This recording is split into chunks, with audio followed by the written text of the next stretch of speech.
Bismillahirrahmanirrahim. Bismillahirrahmanirrahim. Assalamualaikum warahmatullahi wabarakatuh. Alhamdulillah. Alhamdulillahilladzi khalaqal mauta wal hayata liyabluwana ayyuna ahsanu amala. Alhamdulillahilladzi khalaqas samawati wal ard thumma istawa 'alal 'arsy. Alhamdulillahilladzi khalaqa sab'a samawati tibaqa. Alhamdulillahilladzi khalaqa kulla syai'in 'ilma. Nashhadu an la ilaha illallah wahdahu la syarika lah wa nashhadu anna Muhammadan 'abduhu wa rasuluh la nabiyya wa la rasula ba'da. Allahumma fasalli wa sallim wa barik ala nabiyina wa habibina maulana Muhammad sallallahu alaihi wa ala alihi wa ashabihi wa sallam. Faqala ta'ala fil Qur'anil Karim ba'da an a'yadhu billahi minasy syaithanir rajim. Ya ayyuhalladzina amanu ittaqullaha haqqa tuqatih wa la tamutunna illa wa antum muslimun. Wa qala Rasulullah sallallahu alaihi wa ala alihi wa ashabihi wa sallam. Ittaqillaha haitsuma kunta wa atbi'is sayyi'atal hasanata tamhuha wa khaliqin nas bi khuluqin hasan. Wa qala khairukum man ta'allama al-Qur'ana wa 'allama. Amma ba'd. Ibadallah, duyufur rahman, a'azani Allah wa iyyakum. Bapak Ibu yang semoga senantiasa dimuliakan oleh Allah Subhanahu wa taala. Apa kabarnya Bapak Ibu sekalian?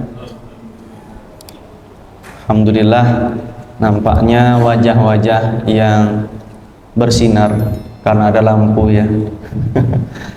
Tapi insya Allah walaupun tak ada lampu, kita berharap dengan air wudhu yang kita basuh ke wajah kita, dengan wajah yang selalu ditundukkan di saat sujud dan rukuk, mampu menerangi kita ketika kita dalam kondisi yang sangat terjepit di yaumil akhir kelak. Amin ya rabbal alamin. Alhamdulillah, kita berdoa kepada Allah Subhanahu wa taala dalam kesempatan subuh kali ini, semoga jikalau ada yang sakit disembuhkan oleh Allah Subhanahu wa taala. Dan kita berdoa kepada Allah di subuh kali ini, setiap langkah yang kita langkahkan itu berbuah pahala, berbuah kebaikan di sisi Allah Subhanahu wa taala. Karena kita saat ini dalam sebaik-baik hal, sebaik-baik keadaan, sebaik-baik waktu, yaitu di waktu subuh ini. Idza dzahabal fajr, kalau seandainya subuh itu hilang waktunya, dzahaba yauman kullah, maka pergilah seluruh hari ya. Itu salah satu kalimat para ulama. Kalau subuh itu sudah hilang, subuh itu sudah terlambat, subuh kok tidak sholat berjamaah, dhahaba yauman kullah, maka seakan-akan semua hari itu hilang. Pernah tidak kita terlambat sholat subuh? Enak tidak kira-kira? Terlambat, tidak bisa sholat sunnah fajar aja kita rasanya, ya Allah, dunia dan seisinya ini kok bisa terlambat, atau kok bisa tinggal, aduh udah komat pula gitu ya. Itu aja udah nggak enak, apalagi subuh udah hilang, apalagi subuh dipakai tidur panjang, tidak membaca Quran dan lain sebagainya, atau berzikir pagi, maka seakan-akan dunia tuh hilang semuanya. Maka alhamdulillah kita bisa duduk di sini dalam keadaan sebaik-baiknya, dalam keadaan berzikir di hadapan Allah Subhanahu wa taala. Dan uniknya Hasan Al-Basri rahimahullah juga mengatakan bahwasanya subuh hari itu waktu di mana kita bisa menghirup nafas dengan lega, nafas yang enak. Betul apa tidak? Kira-kira dari malam sampai pagi sampai malam lagi, waktu yang paling enak kita hirup napas itu kapan? Subuh hari. Kenapa seperti itu? Ya, tidak tahu ya kalau secara biologis seperti apa, tapi Hasan Al-Basri gini, karena saat itu yang bangun hanya orang-orang yang beriman kepada Allah Subhanahu wa taala. Subuh hari itu tak mampu dilaksanakan oleh orang kuat manapun kecuali dia beriman kepada Allah Subhanahu wa taala. Karena subuh yang bangun orang beriman bukan orang munafik yang mulawwath, yang mana nafas orang munafik itu membuat polusi udara, kata Hasan Al-Basri. Coba. Jadi orang munafik itu nggak bangun di subuh hari. Isya subuh. Ya. Isya subuh itu dimana waktu masih gelap dan Nabi Muhammad SAW tidak bisa melihat secara sempurna wajah orang-orang yang mengikuti sholat saat itu. Jadi mereka lebih mudah untuk bersembunyi dalam kegelapan untuk tidak pergi ke Masjid Nabawi. Ini nafas yang paling enak di subuh hari karena hanya orang-orang beriman yang bangun tuh. Hanya orang-orang beriman yang dia menghirup dan mengeluarkan nafas. Jadi nafas yang kita hirup ini nafas yang begitu segar, di mana orang-orang beriman tengah memulai setiap kegiatannya di subuh bahkan menjelang subuh hari. Shalawat serta salam senantiasa tersampaikan, tersanjungkan kepada baginda Nabi besar Muhammad sallallahu alaihi wa ala alihi wa ashabihi wasallam. Bapak Ibu yang dimuliakan oleh Allah Subhanahu wa taala, kita kembali membahas. Kenapa kembali saya sebut? Karena materinya sebetulnya termasuk materi di khutbah Jumat kalau yang hadir saat itu ya, yaitu tentang sabar dan syukur. Kalau kemarin kita bercerita tentang Nabi Ayub, Nabi Musa alaihissalam, Nabi Sulaiman alaihissalam, maka kesempatan kali ini kita akan membahas tentang Nabi Muhammad sallallahu alaihi wasallam. Kita selalu rindu Bapak Ibu kepada Nabi Muhammad sallallahu alaihi wasallam. Di saat Nabi Muhammad sallallahu alaihi wasallam meninggal dunia, di saat itu ada seorang sahabat yang mampu menerima, ada sahabat yang tidak bisa menerima. Salah satunya yang bisa menerima adalah Abu Bakar As-Siddiq radhiyallahu anhu. Beliau memiliki beberapa istri. Saat itu Abu Bakar sedang berada di pinggiran kota Madinah dan tidak mendapati bersama Rasulullah. Di saat berita itu sampai kepada beliau, beliau memacu kudanya sekencang-kencangnya untuk melihat bagaimana kondisi Nabi Muhammad SAW. Dengan kalimat istirja beliau mengatakan inna lillahi wa inna ilaihi rajiun. Lalu dibukalah penutup wajah beliau dan beliau mengecup kening Nabi Muhammad SAW dengan mengatakan, ya Rasul, engkau selalu baik wajahmu, baik dalam keadaan hidup maupun dalam keadaan meninggal dunia. Ada satu sahabat yang tak mampu menerima dan semuanya menunjukkan satu cinta yang luar biasa. Ada di antara kita yang mungkin menyaksikan saudara kita meninggal dunia, kita nangis histeris. Ada yang tidak bisa melupakan, setiap kali namanya disebutkan pasti kita teringat dan kemudian menangis kembali ya. Makanya salah satu hikmah takziah itu untuk menguatkan, yaitu azza ya'izzu, dia menguatkan. Takziah itu menguatkan.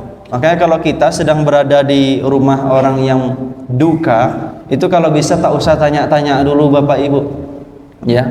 Kadang-kadang kita tanya-tanya pula kan, ya Allah, kasihan abangnya meninggalnya macam itu. Nangis kembali lagi dia. Padahal takziah itu untuk menguatkan. Maka datang di situ, katakan kalimat baik dan lain sebagainya. Nah, salah satu yang tidak bisa menerima meninggalnya Rasulullah SAW adalah Umar bin Khattab radhiyallahu anhu. Dia ketika orang-orang mengatakan tufiya Rasulullah sallallahu alaihi wasallam, telah meninggal dunia Rasulullah sallallahu alaihi wasallam, beliau mengangkat pedang ya, biasa mereka selalu membawa pedang saat itu untuk berjaga-jaga, langsung mengangkat pedang. Man qala anna Muhammadan qad mata, barang siapa yang mengatakan Nabi Muhammad sudah mati, sini aku penggal dia. Itu teriak di mana-mana di sekitar rumah Nabi Muhammad, teriak itu. Sampai tidak ada orang yang bisa mencegah kecuali Abu Bakar As-Siddiq radhiyallahu anhu membaca salah satu ayat di dalam Quran surah Ali Imran. Wa ma Muhammadun illa rasul. Tidaklah Muhammad itu kecuali rasul. Nabi Muhammad itu seperti Nabi Musa, dia menghilang sebentar 40 hari untuk mengambil suhuf, untuk mengambil Taurat. Dibilang seperti itu oleh Nabi Musa, oleh Umar bin Khattab radhiyallahu anhu. Ini pasti nggak meninggal. Begitulah cintanya para sahabat kepada Nabi Muhammad sallallahu alaihi wasallam. Lalu ada utusan dari Kisra Persia, dari Kekaisaran Romawi. Ketika berjumpa dengan Nabi Muhammad dengan sahabat itu seperti apa? Apa kata orang-orang utusan tersebut kembali ke kerajaannya? Demi Tuhan, kami tidak melihat ada orang pemimpin yang lebih dicintai oleh sahabatnya, oleh pengikutnya melebihi sahabatnya Muhammad mencintai Muhammad. Mereka seakan-akan ingin berperang ketika mereka ingin dekat dengan Rasulullah SAW. Jadi posisi ngambil saf pertama, posisi berdekat-dekat diri dengan Rasul itu seakan-akan mereka ingin perang, ingin berkelahi, kata orang-orang utusan non-muslim tersebut. Begitulah cintanya. Begitu pula kita lihat ada kisah di mana Bilal bin Rabah, beliau saat Nabi Muhammad meninggal dan tak mampu lagi mengumandangkan azan, di saat beliau menyandungkan asyhadu anna Muhammadar Rasulullah, tak bisa lagi beliau mengeluarkan suara dengan satu kerinduan yang begitu hebat. Beliau memilih untuk hijrah. Di saat memilih untuk hijrah beberapa tahun di kepemimpinan Abu Bakar As-Siddiq, ya, beliau pergi hengkang dari Madinah untuk sementara waktu untuk melupakan bagaimana Nabi Muhammad itu selalu meminta beliau untuk azan, minta beliau untuk iqamah, minta beliau untuk bersiap-siap melakukan banyak hal dalam kebaikan.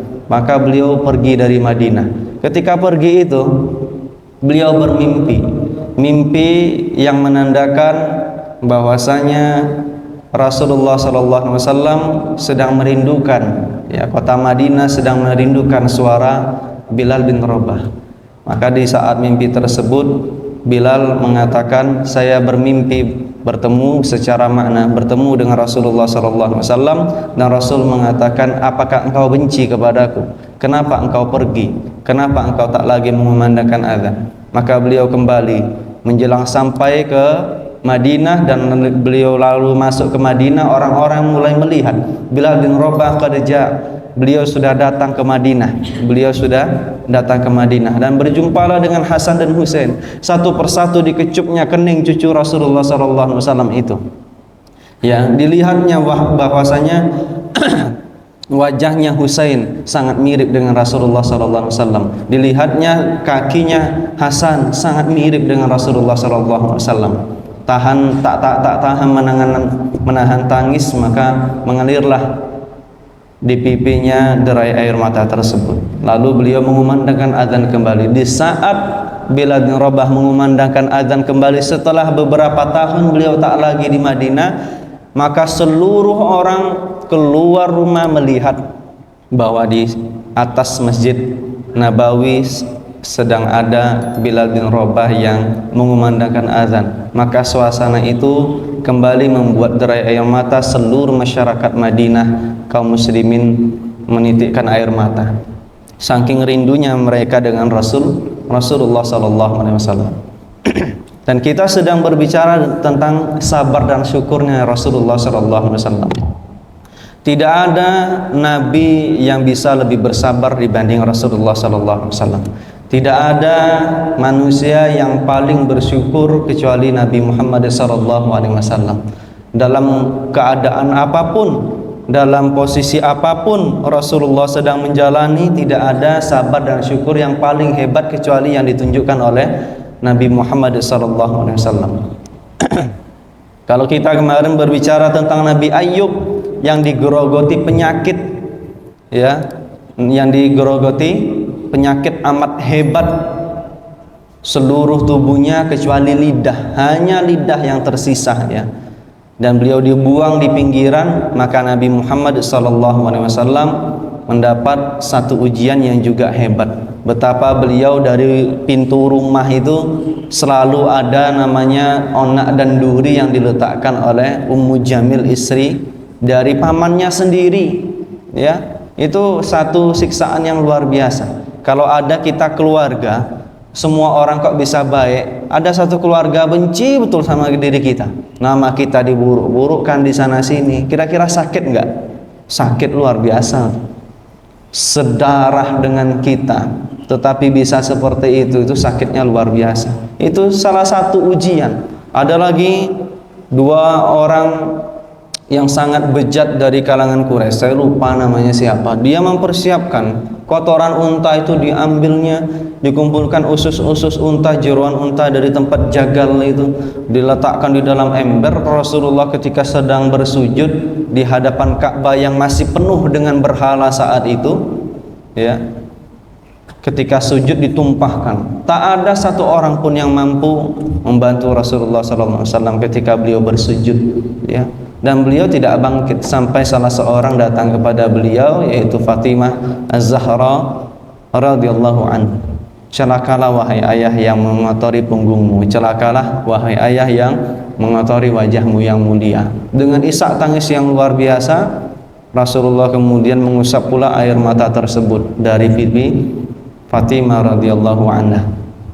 Jadi begitulah salah satu bentuk ujiannya. Dan ini ujian di mana Rasulullah dinyatakan sebagai nabi. Sebelum dinyatakan sebagai nabi, ujiannya juga berat. Bayi lagi Nabi Muhammad itu, Bapak Ibu sekalian, itu udah banyak ujian yang dihadapinya. Apa ujiannya? Ayahnya meninggal. Itu beban psikologi ibu kalau tidak kuat, tidak tahu macam mana, ya.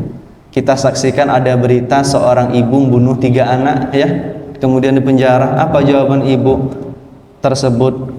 Saya bunuh mereka, ya, nggak tahu ya psikologinya seperti apa. Saya bunuh mereka agar mereka tak lagi merasakan kepahitan di dunia ini, kata dia. Jadi harapan ibu itu biar anaknya udah senang aja mati menuju akhirat, biar tak lagi merasakan pahitnya kehidupan di dunia. Itu psikologinya seorang ibu tuh ketika tak ada seorang bapak, tak ada seorang suami. Tapi itu selalu terus dilanjutkan sampai Siti Aminah tak memiliki ASI, ya, air susu ibu untuk diberikan kepada Nabi Muhammad. Tak ada satu orang pun yang mau ngasih. Jangan diharap cerita Halimah As-Sa'diyah itu mudah, tidak. Beliau menyusui itu langsung bisa dapat susu, enggak. Nabi Muhammad tuh satu orang pun tak ada yang mau ngasih susu kepada dia. Coba bayangkan Bapak Ibu. Dibayar, diusahakanlah oleh Siti Aminah walaupun saat itu dalam keadaan miskin. Ada satu yang datang, mana bapaknya? Ya, mana bapaknya tuh? Via Abu, setelah meninggal dunia bapaknya. Oh maaf Bu, kami pun dalam keadaan susah, kami balik dulu cari yang lain ya. Datang lagi satu orang sama gitu juga, datang lagi orang sama gitu juga. Bapak Ibu sekalian, itu kalau istri seorang ibu tak kuat itu nangis, ya Allah, anaknya nangis tuh,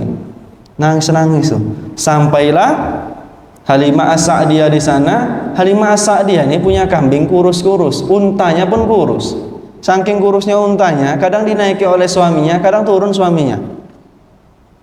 Ya, untung tak gantian saja. Gantian sama mana kira-kira? Suaminya gendong unta, untanya gendong suaminya gitu ya.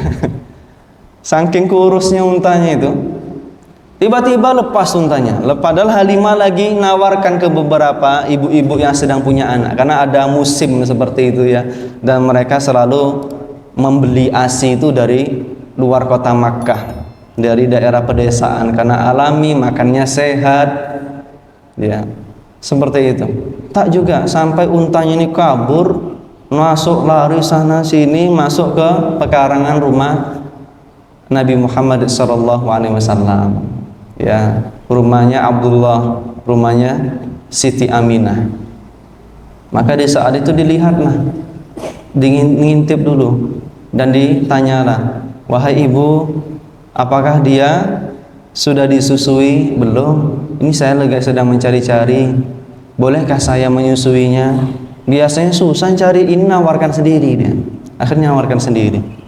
Oh iya, kami hanya ada beberapa harta kami, ayahnya sudah meninggal. Dikatakan seperti itu, ayahnya sudah meninggal, disusui lah.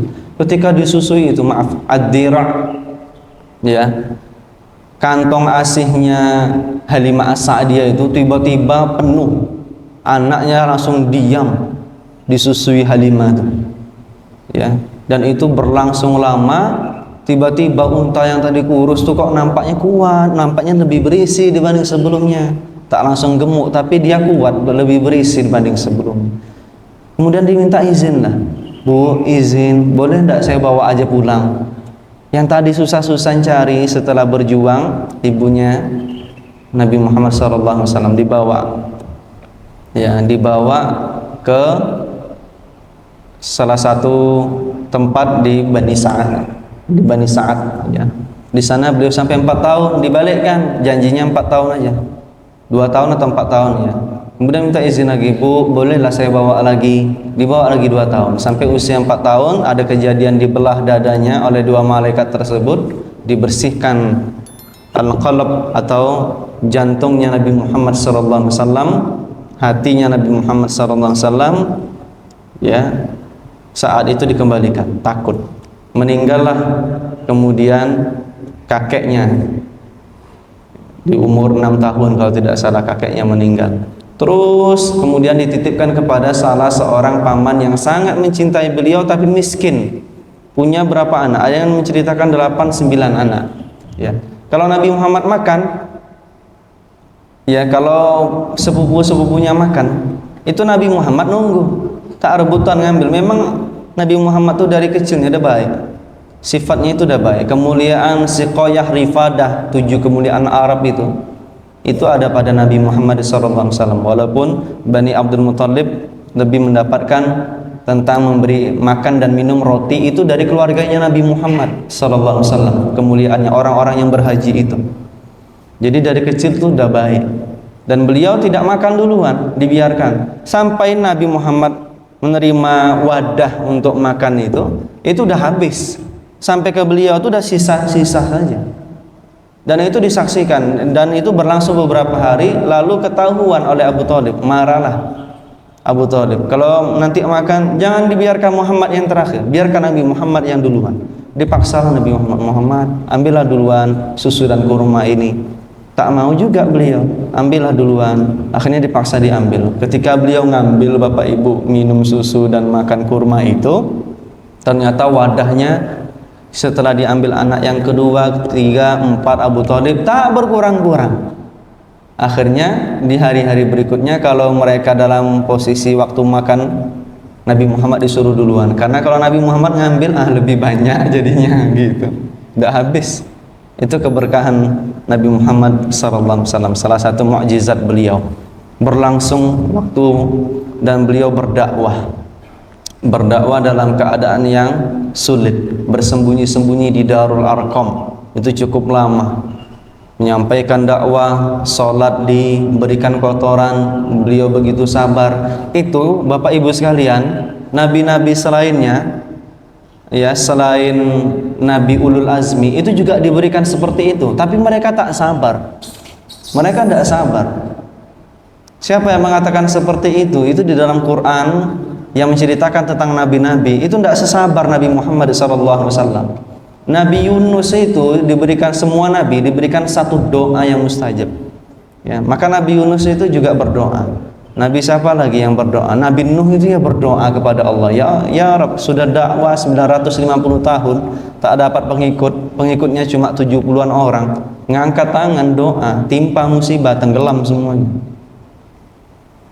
Itu Nabi Nuh alaihissalam. Maka selain Nabi Musa, Nabi Muhammad, Nabi Ibrahim alaihissalam, Nabi Isa alaihissalam, nabi-nabi yang lainnya itu tak sesabar seperti Nabi Muhammad SAW. Nabi Muhammad menyisakan satu doa. Yang doa itu tidak beliau bacakan, nanti kita sampaikan di menjelang akhir nanti. Jadi seperti itu Bapak Ibu sekalian, beliau hidup dalam keadaan yang tidak baik-baik saja. Setelah beliau menikah dan beliau kemudian mendapatkan wahyu, menyampaikan risalah, ditolak, dicaci, dikatakan tukang sihir, beliau diboikot satu keluarga, beliau berdakwah ke Taif, harap-harapnya diterima malah dilempari batu oleh anak-anak. Itu yang paling sedih itu pulang dari Taif itulah, salah satu yang paling sedih itu. Ya, istri baru meninggal, sampai ke rumah istri meninggal. Ya, setelah berdakwah itu istri meninggal. Tambatan hati Nabi Muhammad itu tidak lain adalah Bunda Khadijah radhiyallahu anha. Paman yang menjadi satu tempat sandaran hidupnya meninggal. Tidak lama kemudian Khadijah radhiyallahu anha meninggal. Bapak Ibu sekalian, ya, sandaran kekuatan Nabi Muhammad itu pamannya, lemes, pamannya itu meninggal. Satu-satunya pembesar Quraisy yang tidak beriman tetapi membantu Nabi Muhammad, Abu Thalib. Makanya hukumannya paling ringan di neraka. Karena kalau mengatakan la ilaha illallah masuk surga dia tuh. Tak usah beramal, mengatakan la ilaha illallah saja menjelang akhir meninggal dunianya itu masuk surga. Tapi karena di saat itu diorongrong, apakah engkau ingin meninggalkan agama nenek moyangmu ya Abu Thalib? Ya paman, qul la ilaha illallah, katakan la ilaha illallah. Tak juga mau mengatakan. Diminta tawaran apapun Nabi Muhammad tidak mau. Begitu sabarnya Nabi Muhammad, ditawari apapun tidak mau, diiming-imingi apapun tidak mau. Ya, untuk melegalkan undang-undang, untuk melegalkan jangan katakan la ilaha illallah lagi. Apa yang engkau kehendaki Nabi Muhammad oleh Abu Thalib? Apakah wanita, apakah harta, apakah jabatan? Orang Quraisy kumpul seperti itu dari Urwah itu dan nawarkan kepada Nabi Muhammad, tapi Nabi Muhammad tidak mau. Karena tahu kalau sibuk dengan wanita, sibuk dengan harta, sibuk dengan jabatan tuh orang pasti terlenakan, tak mungkin bisa menyampaikan dengan baik risalah kenabian yang sudah dititipkan kepada beliau. Sampai mengatakan, ya ammi, wahai pamanku, law wada'u, kalau semua orang nih berusaha meletakkan matahari itu di tangan kananku, fi yamini wada'u syamsa fi yamini wal qamara fi yasari, dan bulan tuh mereka ambil kok ditaruh di tangan kiriku. Itu kan satu hal yang berat. Nabi Muhammad sampai seperti itu. Ma atruku hadzal amr, aku tak akan pernah meninggalkan urusan ini. Hatta yudhhirallahu, sampai Allah menunjukkan kemenangan, au uhlika duna, atau aku hancur saja dibanding aku harus menerima itu, lebih baik aku hancur, kata Nabi Muhammad SAW. Dan berlangsung kehidupan beliau itu sampai kemudian ada kafilah 60 orang, 12 orang dari Madinah, datang lagi 50-60 orang, dan beliau bersiap-siap. Di malam semua pemuda Quraisy disiapkan untuk membunuh Rasulullah SAW agar tidak disalahkan. Ya, di Dewan Darun Nadwah pembesar Quraisy sudah mempersiapkan ya terbunuhnya Nabi Muhammad. Tidak boleh dari satu orang. Itu Khalid bin Walid dan nyiapkan, saya saja yang bunuh dia. Mampu Khalid, walaupun tidak tahu ya apakah mampu. Kalau secara fisik mungkin mampu, tapi berhadapan dengan Nabi Muhammad pun orang yang kuat. Ketika berhadapan dengan Rukkana, gunungnya orang Quraisy, orang Rukkana itu ya tumbang 3 kali. Tidak percaya Rukkana sekali lagi bergulat dengan Rasulullah. Tidak percaya lagi, bergulat lagi. Yang menang tetap Rasulullah SAW. Walaupun Rasulullah lebih pendek, tidak berisi seperti Rukkana saat itu. Jadi Bapak Ibu sekalian, beliau berhijrah ke Madinah, melakukan Fatu Makkah dan sebagainya. Beliau di saat di Makkah itu, sebelum hijrah itu, sempat orang Quraisy menawarkan gini, gini aja deh Muhammad, engkau doa kepada Allah, ya, yang itu diceritakan dalam Mu'jamul Kabir oleh Imam Tabrani di nomor hadis 7105. Ya, doa aja sih Muhammad, gini aja, minta sama Rabbmu jadikan Bukit Sofa. Bukit Sofa itu kan besar tuh. Kalau di ton berapa ton itu kira-kira ya dok ya? Berapa ton itu? Jadikan emas, kami beriman deh. Betul beriman? Iya kami beriman. Minta sama Rabbmu itu jadi emas. Berdoalah Nabi Muhammad SAW. Lalu turunlah malaikat Jibril. Ya Muhammad, jika engkau mau, Bukit Sofa ini akan menjadi emas. Tetapi ingat, kalau mereka tak beriman dengan janji mereka, la azzaballah bi'adzabin la yu'adzibuh. Kalau seandainya mereka tak beriman, kata Nabi Muhammad, setelah emas Bukit Sofa ini jadi emas dan mereka ambil sebagai kekayaan mereka, mereka akan ditimpa azab dengan azab yang tak ditimpakan oleh umat sebelumnya. Atau engkau akan diberikan pintu taubat bagi umatmu dan rahmat. Dipikir oleh Nabi Muhammad, bal babut taubah war rahmah. Kemudian Nabi Muhammad mengatakan, tidak pilihan yang pertama, saya memilih pintu taubat dan rahmat bagi umatku. Jadi seperti itu. Kalau jadi Bapak Ibu, Nabi Muhammad tuh pragmatis orangnya. Oh, kayak ini bagus ini. Yalah. Oke, Jibril sampaikan kepada Allah, Sofa ini jadi bukit. Selesai kenabian. Mereka masuk Islam gara-gara emas. Makanya Nabi Muhammad SAW itu melarang. Allah Subhanahu wa taala itu melarang orang tuh masuk Islam dengan paksaan. Kenapa? Akan punya rentetan-rentetan nanti di belakangnya. Atas sukarela lah kita masuk Islam. Dipaksa tidak mau Nabi Muhammad SAW.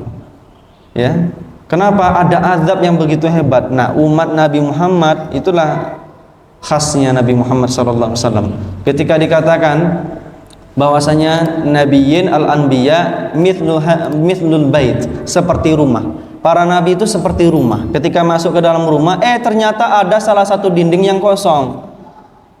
Kosong gara-gara tak ada ditutup dengan batu bata, dengan batako. Wa ana tilka lubna. Sayalah batu batako itu, yang terakhir itu. Dan beliau ini penutup para nabi. Kalaulah Nabi Muhammad umatnya pun dihancurkan, habis dunia. Kiamat tak ada namanya Rasfi Ramadhani, tak ada namanya Bang Awiryanto. Habis dunia. Tapi begitu hikmah, kenapa kok kenabian itu diletakkan kepada Nabi Muhammad SAW. Nabi yang sabarnya luar biasa. Ya. Tak beriman, tetapi ada pintu taubat, tak jadi ditimpakan musibah. Khawatir Nabi Muhammad SAW. Kemudian Nabi Muhammad itu orang yang paling bersyukur luar biasa. Tidaklah ada harta yang dititipkan kepada beliau pasti diinfakkan, pasti disedekahkan. Ada yang bertanya kepada saya, ya Ustaz, Nabi Muhammad itu miskin atau kaya? Beliau kan miskin kehidupannya, tak punya apa-apa. Tak ada yang ditinggalkan oleh Nabi Muhammad SAW ketika beliau meninggal dunia kecuali dir'ahu marhuna inda Yahudi. Nabi Muhammad meninggal dunia itu meninggalkan cuma satu saja, baju perangnya yang marhuna, tergadai di orang Yahudi, bisa'in bithalathina sa'in min sya'irin. Rasul tuh saking sulitnya kehidupannya, ya, menjelang meninggal dunia itu menitipkan digadai, ya, kemudian Nabi Muhammad mendapat 30 sa'. 30 itu satu sa' itu 2,5 kilo atau 2,7 2,8 kilo. 70-an kilo sa' min gandum, dari gandum. Untuk makan gandum itu beliau sampai nggadaikan baju perang beliau tuh. Indah Yahudi lagi, kepada orang Yahudi. Kenapa kok kepada orang Yahudi Nabi Muhammad? Ini satu kekhususan Nabi. Nabi itu tak aji mumpung, harga ikhwan lah, kan kita gitu. Bisa lah. Berapa net bang? Harga 100, mintanya 50. Memang keterlaluan kadang-kadang kita. Harga 100 minta 50. Padahal sedekah yang terbaik adalah membeli barang jualan dari saudara kita sesama muslim. Itu paling baik. Dia tak tersakiti. Karena manna wal adza itu menggugurkan pahala infak dan sedekah. Manna itu mengungkit-ungkit pemberian. Adza demikian. Adza itu memberikan satu kata-kata yang tak baik. Nih Pak, terima Pak, besok jangan ulangi lagi ya, misalnya gitu. Lalu diterima, memberi bantuan, kamera harus nampak.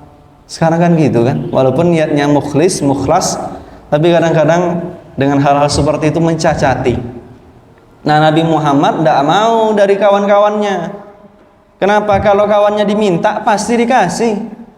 Sahabat tuh diminta sesuatu pasti dikasih. Apa yang tak dikasih oleh sahabat tuh? Nyawa pun dikasih oleh sahabat. Fawalladzi nafsi biyadi ya Rasulullah.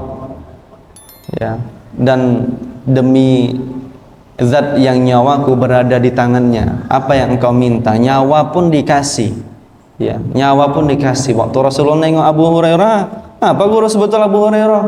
Ya Muhammad, ya Rasulullah, kalau seandainya engkau ajak aku berperang nih saat ini. Hanya saja aku ketika malam menjelang, aku rindu untuk berjumpa dengan engkau. Ketika malam sudah berlalu, pagi menjelang, aku rindu untuk berjumpa engkau di malam hari. Aku takut aku meninggal dunia sementara aku tak bisa dekat denganmu. Itu kata Abu Hurairah radhiyallahu anhu. Apa yang tak dikasih? Makanya digadaikan kepada orang yang tak kenal. Takut dikasih gratis. Kita kalau bisa, sana aja beli itu. Ikhwan kita tuh, nanti bilang aja nama abang. Oh, bilang aja nama abang. Dapat gratis tuh. Harga ikhwan tuh dikasih mahal. Harga ikhwan tuh kalau bisa kasih pas. Yang menjual ngasih harga murah, yang membeli kasih harga mahal. 5.000 Bapak Ibu, 5.000, 10.000 lebihnya. Kadang kita itu ketika belanja di mall, belanja di supermarket besar, ini harganya lebih mahal misalnya ya minuman ini, atau ada satu benda lah lebih mahal tuh dibanding tempat yang lain yang pajaknya tak begitu mahal, kita beli di situ karena tempatnya sejuk, dingin, bertingkat, ada mainan anak-anak di tingkat yang paling atas, kita bela-belain pergi ke sana. Lebih duitnya, tak ada kita ngomel-ngomel. Ketika di pasar, Bu, berapa si ikat kangkung nih?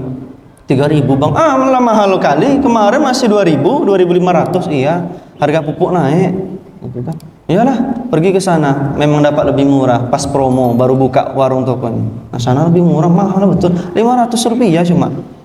Kita banding-bandingkanlah sayur tuh. Itu teganya ibu-ibu. Itu teganya ibu-ibu kadang-kadang ya. Kita banding-bandingkan. Tapi harga-harga pakaian dan sebagainya tak kita banding-bandingkan. Yang jualan kecil tuh rata-rata UMKM kecil itu kaum muslimin.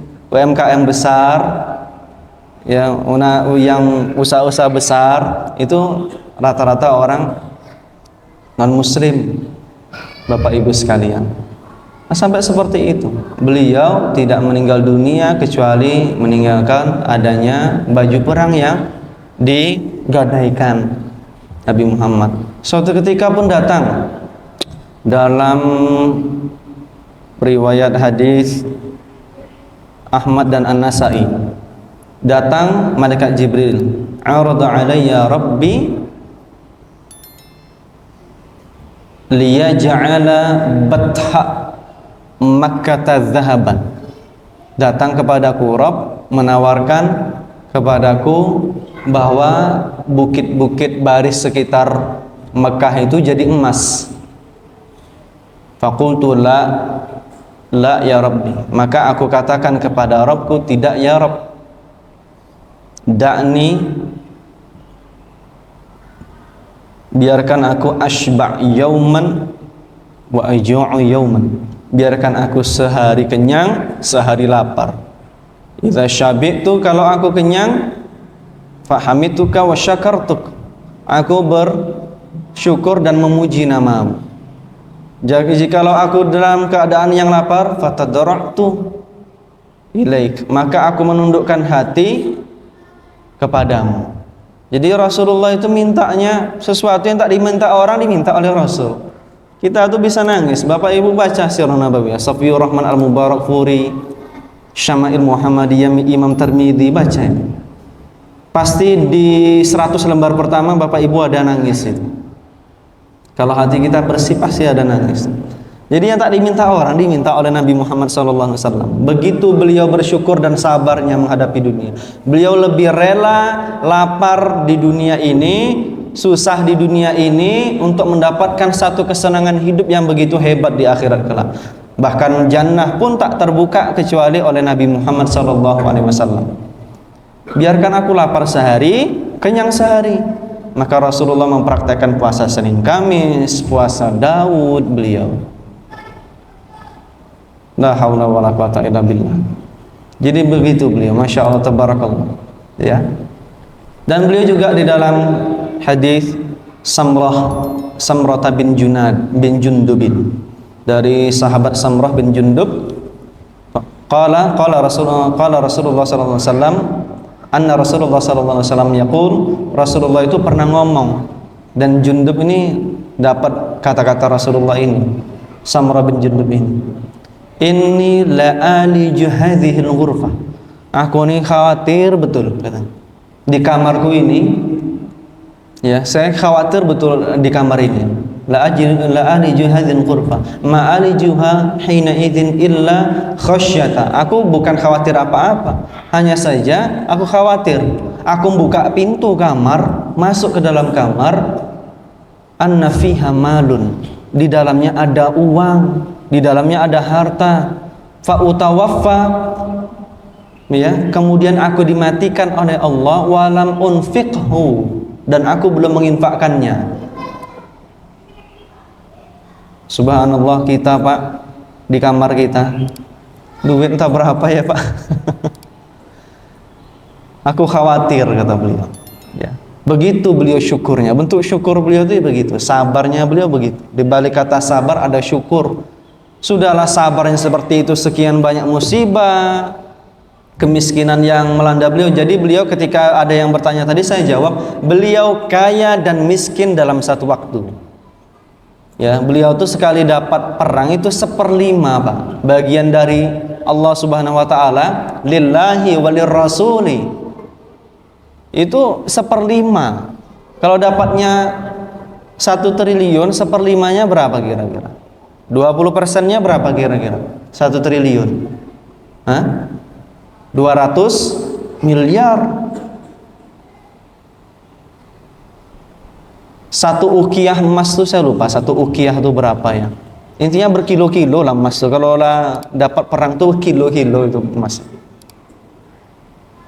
Hewan ternak tuh yang tercatat di perang Hunain itu 16.000 ekor. 16.000 ekor tuh siapa yang punya di sini? 16.000 ekor. Itu langsung dikasih. Nabi Muhammad tuh sekali ngasih lembah sana, itu untuk fulan yang baru hijrah, orang-orang Quraisy Makkah ketika Fatu Makkah itu. Sampai ada satu rasa iri dari kaum Ansor di Madinah. Ketika ada bunyi bisik-bisik, ya Muhammad, engkau tak adil. Orang tak adil ini cikal bakal orang Khawarij yang terlalu berlebihan dalam menjalankan agama, yang dia keimanan keluar dari dadanya lebih cepat dibanding anak panah keluar dari busurnya, kata Rasulullah SAW. Ya Bapak Ibu, bila seperti itu, la ahliju, saya ini khawatir kalau dalam kamar saya ini ada barang. Saat ini di rumah kita itu bukan duit lah, barang aja udah banyak nampaknya. Sampai susah kita menyusun barang-barang di rumah kita tuh, betul apa tidak? Ya, sampai susah kita menyusun barang. Nah, kemudian didapati juga Rasulullah SAW itu sholatnya panjang sekali kalau malam. Sepertiga malam beliau bangun. Sampai Bunda Aisyah tuh sesekali coba ngomong, ya Rasul, alam takun ma'asuman, alam takun matmunan. Engkau kan sudah dijamin masuk surga. Engkau kan ma'sum. Sebelum tak dihitung dosa, setelahnya tak dihitung dosa. Kenapa engkau ibadah seperti ini? Jawabnya penuh singkat dalam kalimat yang kita catat hingga hari ini. Afala akunu abdan syakura. Tak boleh emangnya saya jadi hamba yang bersyukur. Nabi dijamin masuk surga, dekat dengan Allah, Nabi yang paling sabar yang pernah ada, innahu awwab, yang paling taat, amat taat kepada Allah Subhanahu wa taala, masih mau sholat sampai pecah-pecah, bengkak-bengkak. Itu satu hal yang sangat menakjubkan dan suri tauladan bagi kita. Kalau kita sering dengar kalimat Ustaz dia bukan nabi, menghadapi hisab menegangkan, ya, dosa banyak. Bapak Ibu mau masuk dalam surga? Mau, ya. Masuk dalam surga mau, ini syuruk ya. Masuk dalam surga mau, tapi dosa banyak, mungkar belum hilang, maksiat ada masih sikit-sikit tiap hari ada. Tapi mau masuk dalam surga. Ajib ya, kalau orang Arab bilang ajib gitu. Ibadah sedikit, yang diinfakkan sedikit. Nabi Muhammad SAW adalah salah satu sosok. Di dalam yang lainnya, ma yasurruni, dalam riwayat Mu'jamul Kabir juga, nomor hadis 2724 dalam Mu'jamul Kabir, disebutkan oleh Imam Tabrani, riwayat Imam Ahmad, sanadnya thiqah, hadisnya hasan. Beliau mengatakan demikian juga, ma yasurruni anna li ahli Muhammad Uhud dan zahab. Saya enggak senang kalau Uhud itu jadi emas, kemudian emas tersebut tidak aku infakkan, hatta unfikhu fi sabilillah, sampai aku infakkan di jalan Allah dan aku ninggalkan 1 dinar atau 2 dinar saja. 1 dinar 2 dinar untuk apa? Lidainin, untuk bayar hutang. Kalau aku meninggal dunia kok ada hutang. 1 dinar berapa? 4,25 gram. Kalau 1 gram saat ini 1 juta rupiah, ya 5 juta lah lebih kurang. Paling enggak ada 5 juta, 10 juta lah menjelang meninggal dunia. Masya Allah, tabarakallah Bapak Ibu sekalian. Kalau kita sedang ajib bereuforiya dengan Nabi Musa yang dia bisa membelah lautan, Nabi Ibrahim yang tak terbakar, maka Nabi Muhammad SAW ada kitab Al-Quran yang diberikan sebagai petunjuk bagi kita. Yang bacanya saja bisa jadi sahib, apalagi yang mengamalkan. Apalagi yang mengamalkan. Dan setiap ayat yang memberikan sebuah permisalan, percontohan, itu adalah sesuatu yang menakjubkan. Salah satu contoh, innallaha la yastahyi, kemarin saya ceritakan kepada ummahat, innallaha la yastahyi ayyadriba mathalan ma ba'udatan fama fawqaha wa ma fawqaha. Allah tuh enggak malu ngasih permisalan, kasih petunjuk kepada manusia walaupun dengan 1 ekor nyamuk. 1 ekor nyamuk. Wa ammal ladzina kafaru fayaquluna madza aradallahu bihadza mathala. Kalau orang kafir nanya, ngapa sih Allah kok ngasih permisalan dengan nyamuk, tapi bagi orang beriman itu kebenaran. Kenapa? Ada enggak manusia yang bisa nyiptain nyamuk persis gedenya seekor nyamuk? Enggak ada. Nyamuk itu kecil, punya kuman enggak? Nyamuk itu punya alat kelamin enggak? Punya. Di alat kelaminnya nyamuk itu punya kuman. Kumannya segede apa tuh coba? Allah tuh ngasih permisalan kecil, tapi enggak ada yang mampu nyiptain seperti itu. Halusnya kaki nyamuk itu seperti itu ya enggak ada. Sekarang sudah diciptain, baru didemonstrasikan di kemiliteran orang barat ya, apa Rusia apa Amerika saya lupa, di mana drone itu diciptakan kecil sekali, kemudian dia bisa nyasar ke orang yang dituju, yang kemudian ketika sampai ke keningnya meledakkan kepalanya. Itu kecil, tapi masih kecil lagi nyamuk yang diciptakan oleh Allah Subhanahu wa taala. Maka Allah tidak malu nyiptain. Nah, itu mukjizat Nabi Muhammad, baru 1 ayat. Belum ayat-ayat yang lainnya. Kalau kita sedang bangga, Nabi Musa bisa tongkatnya bisa jadi ular, Nabi Ibrahim tak terbakar. Ya. Nabi Ismail alaihissalam tak jadi disembelih dan sebagainya. Nabi Muhammad, tiap ayat yang ada di dalam Quran itu mukjizat bagi kita. Mukjizat bagi Nabi Muhammad sallallahu alaihi wasallam. Bapak Ibu sekalian yang dimuliakan oleh Allah Subhanahu wa taala, itu yang dapat saya sampaikan. Masih banyak lagi, banyak sekali. Maka saya sedang memilah sebetulnya apa yang diceritakan tentang Nabi Muhammad sallallahu alaihi wasallam. Itu saking syukurnya beliau tuh khawatir sekali, tak bisa tidur beliau kalau ada benda barang di kamarnya. Maka cobalah kita meniru seperti beliau. Bisa enggak kira-kira ya khawatir seperti itu? Khawatir, paling tidak ada sisa-sisa, bolehlah di rumah itu untuk jaga-jaga sakit dan sebagainya. Demikian Bapak Ibu sekalian yang dimuliakan oleh Allah Subhanahu wa taala. Hikmahnya apa? Kalau kita mampu bersabar seperti Rasulullah SAW ini, maka tidaklah ada pahala yang lebih besar dibanding pahala kesabaran, karena Allah tak membalas dengan hitungan angka. Fa inna Allah yuwaffas sabirun, innama yuwaffas sabiruna ajrahum bighairi hisab. Allah membalasnya dengan hitungan yang tidak terhingga. Dan apa hikmahnya kita mempelajari rasa syukurnya Nabi Muhammad? Kita lebih bisa nerima kehidupan kita nih seperti apa, Bapak Ibu. Susah-susahnya hidup kita nih dibanding hidupnya Nabi Muhammad, jauh lebih susah hidupnya Nabi Muhammad SAW. Dan begitulah dari Nabi, para sahabat, orang-orang soleh, sampai terus ke bawah. Yang paling hebat itu ya para nabi ujiannya. Kalau kita tak soleh, kita sudah mengeluh, belum apa-apa, ya, belum apa-apa dibanding sahabat-sahabat lainnya. Kalau kita tak merasa tak soleh, tapi kita tak sabar, kita tak syukur dengan apa yang kita miliki, kecil kita, masih kecil lagi. Maka Bapak Ibu sekalian, dengan rasa syukur itu kita pun mampu mengumpulkan harta. Masjid Jami ini bisa cepat selesai nih. Kalaulah Nabi Muhammad itu ada agak 10 orang aja di Kota Rengat ini selesai itu. Kenapa? Saya yakin di Kota Rengat ini yang punya tabungan di ATM-nya lebih dari 20-50 juta itu ada pasti. Pasti selesai itu. Allahu Akbar.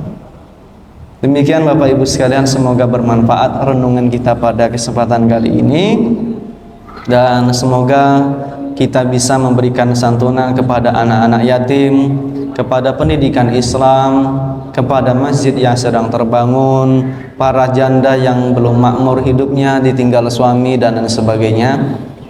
Demikian kita akhiri dengan hamdalah dan doa kifaratul majlis. Alhamdulillahirabbil alamin, subhanakallahumma wa bihamdika asyhadu an la ilaha illa anta wa astaghfiruka wa atubu ilaik. Allahu a'lam bissawab, wallahu waliyyu taufiq wasadad. Assalamualaikum warahmatullahi wabarakatuh.